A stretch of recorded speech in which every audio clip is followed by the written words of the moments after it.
அனைவருக்கும் ஆனந்தமான இறை வணக்கம். ஆன்மீக சிவ சொந்தங்களே, 21/8/2026 வரமகாலட்சுமி பூஜை செய்ய வேண்டிய புனிதமான நாள். நீங்கள் பூஜை பண்ணுறீங்க, பூஜை பண்ணாமல் இருக்கீங்க, விரதம் இருந்து பூஜை பண்ணுறீங்க, இல்லை வெறுமனே பூஜை மட்டும்தான் பண்ண போகிறீங்க, அதெல்லாம் உங்கள் சூழலுக்கு நான் விட்டுறேன். இந்த ஆடியோவில் நான் உங்களுக்கு 2 வாசகம் சொல்லித்தரேன். வரலட்சுமி பூஜை செய்யக்கூடிய 21ஆம் தேதி காலையில் நீங்கள் எத்தனை மணிக்கு எழுந்தாலும் சரி, எழுந்த உடனே இந்த வாசகத்தை ஒரு முறை சொல்லுங்கள். அதே மாதிரி இரவு தூங்குறதுக்கு முன்னால் நான் சொல்கிற வாசகத்தை ஒரே ஒரு முறை சொல்லுங்கள். எதுக்காக இந்த ஆடியோ பதிவு அப்படின்னா, வரமகாலட்சுமியினுடைய பரிபூர்ணமான அருள் உங்களுக்கு கிடைக்கணும் அப்படிங்கிற அந்த ஒரு எண்ணத்தோடு தான் இந்த ஒரு வாசகம். இந்த வாசகத்தை முழு பக்தியோடு யார் ஒருவர் சொல்லுகின்றாரோ நிச்சயமாக இந்த பிரபஞ்சமே வரலட்சுமி தாயின் சக்தியை அந்த குடும்பத்திற்கு பெற்றுத்தரும். அப்பேற்பட்ட வாசகத்தை உங்களுக்கு நான் சொல்லித்தர போகிறேன். என்ன வாசகம் அப்படின்னு தெரிஞ்சுக்கிறதுக்கு முன்னாடி ஒரு அறிவிப்பு. 14/9/2026 விநாயகர் சதுர்த்தி.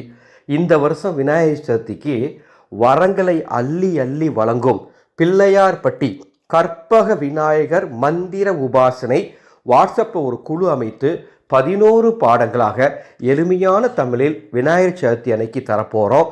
பாடம் முடிஞ்சதுமே தீட்சையும் அந்த அன்னைக்கு தரப்போகிறோம். அற்புதமான வாய்ப்பு.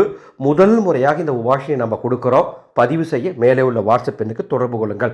21/8/2026 வரலட்சுமி பூஜை செய்யக்கூடிய அன்னைக்கு நீங்கள் காலையில் எழுந்ததுமே ஸ்ரீ வரலட்சுமி தாயே போற்றி, அஷ்டலக்ஷ்மி அருளே போற்றி, என்று என் இல்லத்தில் செல்வம், சௌபாக்கியம், ஆரோக்கியம், மகிழ்ச்சி, நிம்மதி பெருக அருள் புரிவாய், ஓம் ஸ்ரீ வரலட்சுமி தாயே போற்றி என்று ஒரு முறை, குறைந்தபட்சம் அதிகபட்சம் 3 முறை அல்லது 7 முறை எழுந்ததுமே சொல்லிடணும்.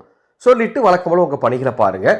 அந்த அன்னைக்கு இரவு தூங்கும்போது சர்வமங்கல மாங்கல்யே சிவே சர்வார்த்த சாதிகே சரண்யே திரியம்பக்கே தேவி நாராயணி நமோஸ்துதே அப்படின்னு ஒரே ஒரு முறை சொல்லிட்டு இரவு உறக்கத்துக்கு நீங்கள் செல்லலாம். இந்த ஆடியோக்கு கீழே டிஸ்கிரிப்ஷன் பாக்ஸில் இந்த 2 வாசகமும் டைப் பண்ணி கொடுத்துருக்கேன். அனைவரும் இந்த வாசகத்தை சொல்லுங்கள். பூஜை செய்ய முடியாதவங்க குறைந்தபட்சம் இந்த வாசகத்தை மட்டும் சொல்லி வரலட்சுமி தாயின் அருளை பெறுமாறு அன்போடு கேட்டுக்கொள்கின்றேன். இந்த செய்தியை உங்களுக்கு தெரிந்த அத்துணை பேருக்கும் பகிர்ந்து கொள்ள வேண்டும் என்றும் கேட்டுக்கொள்கின்றேன். மீண்டும் அடுத்த ஒரு பதிவில் சந்திக்கின்றேன். ஆனந்தம் மலரட்டும், ஆனந்த ஒளி பரவட்டும்.